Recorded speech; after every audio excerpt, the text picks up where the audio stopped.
Following the trail of spice shipments, we made our way up to Nunavut Bay, Canada, the secret hub of Jean Bisson's shipping empire. As a young man, he trekked across Canada to strike it rich during the gold rush of 1852. An avid prospector, he took some chances and ended up buried alive in an avalanche.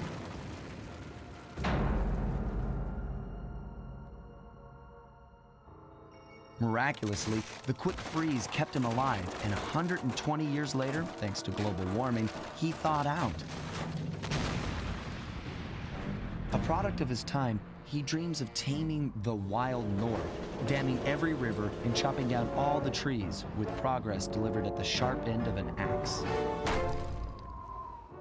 Shipping spice for the Claw Gang proved a lucrative way to bankroll his one-man war against nature. And yet, I have to feel a little sorry for him. He's just a normal guy from the 1850s. Back in his day, he'd be a hero, but today, he's a villain. Either way, that man's got more than his fair share of the clockwork parts. What a low-tech guy like Jean Bisson is doing with robot parts is a mystery. I almost don't want to know. But as always, it's only a matter of time before I find out.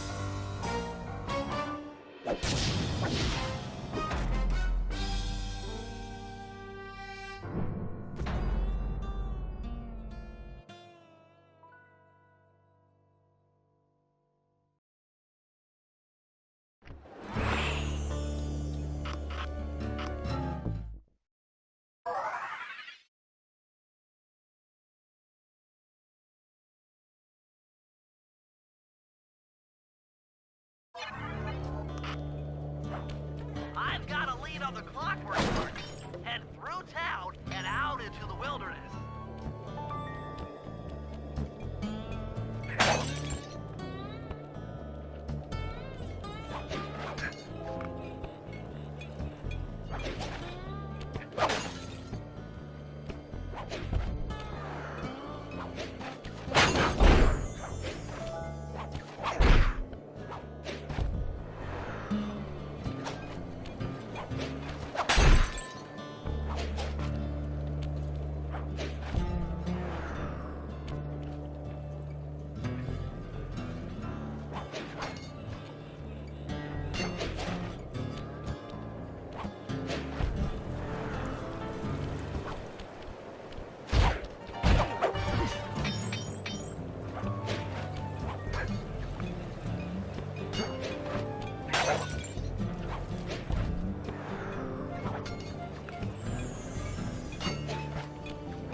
rustic, but don't be fooled.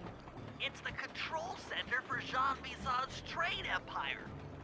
Sneak inside and raid his files. You're sure to find out where he keeps his clockwork parts. Ransacking his files doesn't sound hard. Now, climbing up a sheer rock wall, that'll be a challenge. You're in luck. Before Jean Bison took over, this used to be a popular destination for rock climbers. Some of their old wall hooks are still around. I'm guessing I just jump and hit the circle button to latch on. That's right. And remember to lean back before you spring off the hook. You'll get more altitude. Thanks for the tip. I'll give it a try.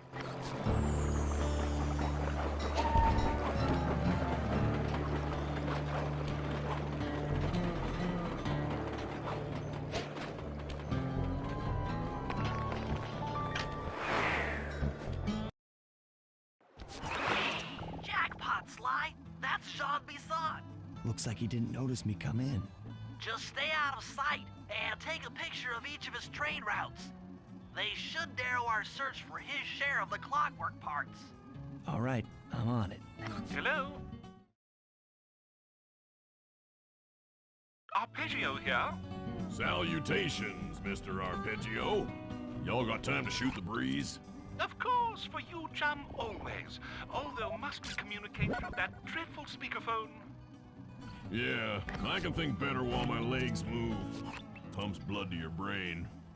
Yes, of course. One must keep blood in one's brain. But do tell, is there some pressing matter you'd like to discuss? First off, are you still coming on schedule to get that Northern Lights battery? Yes, we're well underway. My blimp should arrive at the end of the week. Bullseye. For second, when you gonna give me a look-see at that clockwork brain of yours? I'd sure like to buy it off you. Bison, you covetous troglodyte. You've already got the lion's share of the parts. Would you take my meager portion of the robotic bird for your own and strip me of all my earthly pleasures? Easy there, partner. You're all up in a lather. It's just that I found some real use for the clockwork parts I got. Why, I put 3 of them in the engines of my best trains. With those robotic doohickeys feeding the fire, them trains will run all night and all day. I call them my iron horses. Of course, I gotta keep the plans hidden.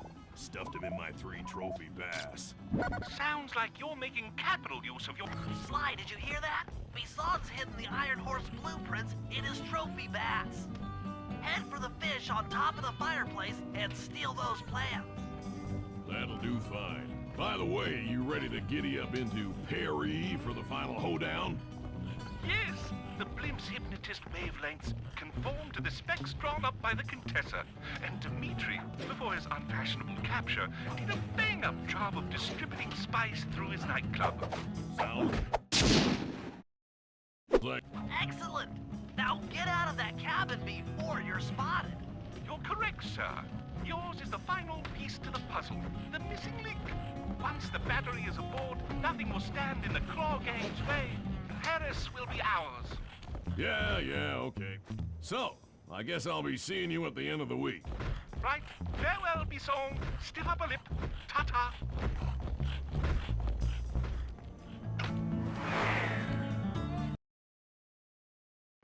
After analyzing Mizan's decorating techniques, I think we'll find the other trophy bass above the mantle in the 2 remaining cabins.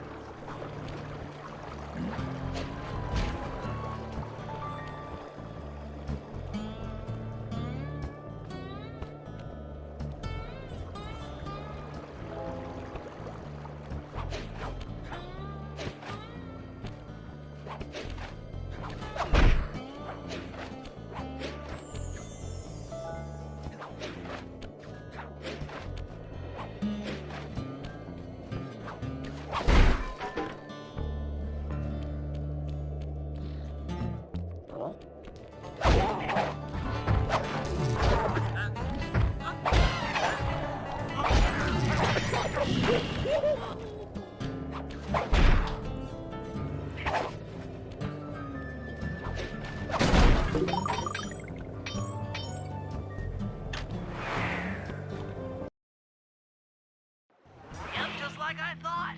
Get to the fish above the mantle and steal those blueprints.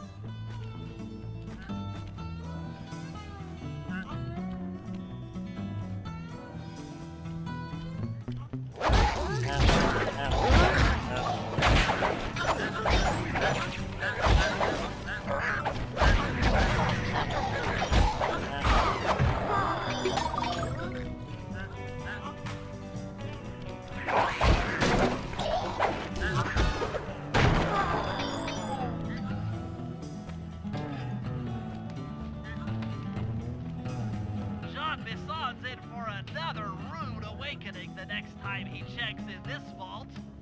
The code should be 129.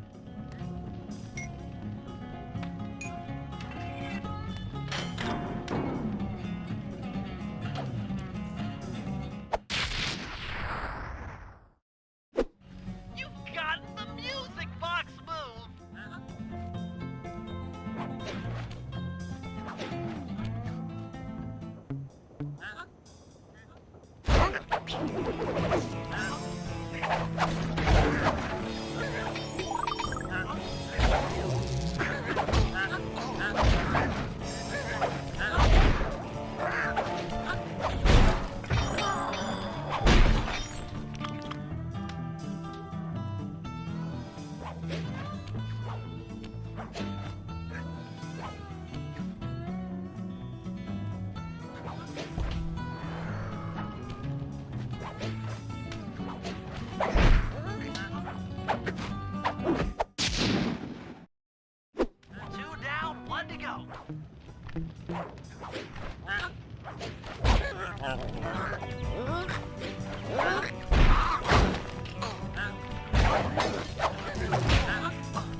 above the fireplace. Be careful. Attention all cabin guards. I've heard tell from the boys at Ponderosa Cabin there's someone been at my hidden blueprints. Everyone stay sharp. This ain't no summer camp. I don't pay you boys to lollygag while there's a thief in these parts.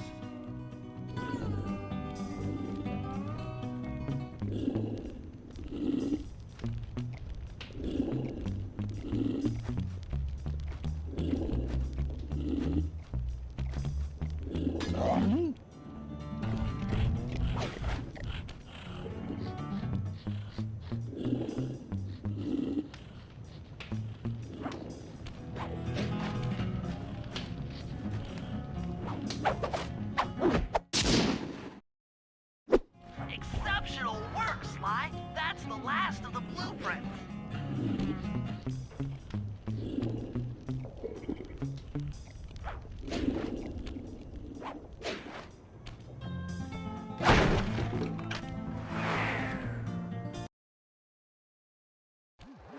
Armed with all 3 blueprints, we should be able to isolate and track the Iron Horse trains through that satellite dish. Top of the mountain, huh? Shouldn't take long.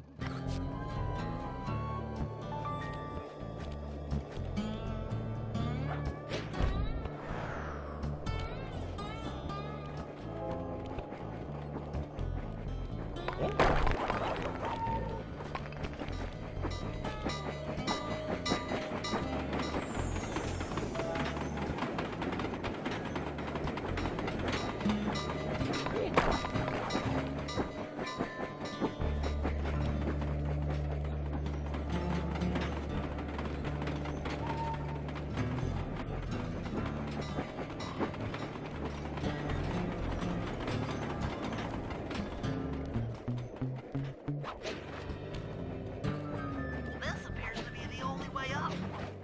Keep an eye out for those rock climber wall hooks. They might be useful.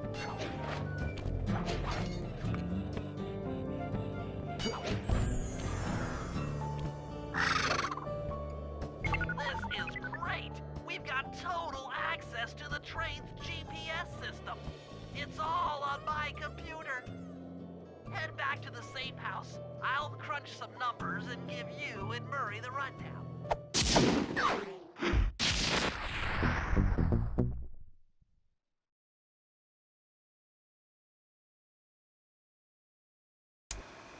Thanks to Sly's efforts, we now know the location of all 3 of the local clockwork parts. 2 lugs and a stomach. John Bisson has grafted each piece to the engine in one of his Iron Horse trains. This improvement allows the trains to run all night and all day. We won't have the luxury of sneaking in while they're stopped. While they're in motion, the only way aboard is through a hatch on the caboose roof, which unfortunately has been locked down. These need to go. First, collect the spice gas from the balloons above town, and then land on the back of the caboose to blow off the locks. Once the way is cleared, I'll suit up and jump into Iron Horse number 1 while it passes near town. With some luck, we'll have the first clockwork lug in a few hours.